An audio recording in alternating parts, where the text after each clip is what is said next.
Hello guys, welcome back to Palai Motors. ఈ రోజు మన దగ్గరకు వచ్చేసింది బజాజ్ పల్సర్ 2020 మోడల్ అయితే వచ్చేసింది. ఒకసారి అవుట్లుక్ అయితే చూస్ చేసుకుందాం. బైక్ అయితే చాలా నీట్ అండ్ క్లీన్ కండిషన్లో ఉంది, చూసుకోవచ్చు మీరైతే. బైక్ అయితే రెడ్ స్టిక్కర్ అవుతుంది. బ్యాక్ టైర్ వచ్చేసి 40% అవుతుంది, చూసుకోవచ్చు మీరైతే. చిన్న స్క్రాచ్ కూడా లేదు బైక్ అయితే.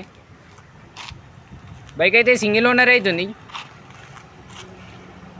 ఒకసారి బైక్ రీడింగ్ అయితే చూస్ చేసుకుందాం. బైక్ రీడింగ్ వచ్చేసి 35,000 అయితే జెన్యున్గా రన్ అయింది. ఒకసారి బైక్ ఒక టోటల్ అవుట్లుక్ అయితే చూస్ చేసుకుందాం.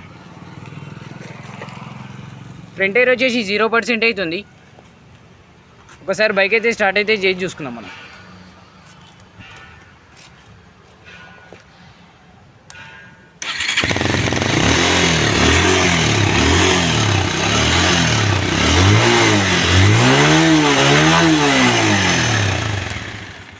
బైక్ అయితే సైలెన్సర్ మఫ్లర్ అయితే వేయించినారు, అందుకని ఆ సౌండ్ వస్తుంది. బైక్ ప్రైస్ వచ్చేసి ఓన్లీ 9,000 అవుతుంది. అది ఫిక్స్ ఏం లేదు, లిటిల్ బిట్ అయితే నెగోషియబుల్ అవుతుంది. బైక్ లొకేషన్ వచ్చేసి గజ్వేల్ పల్లె Motors. Thank you for watching.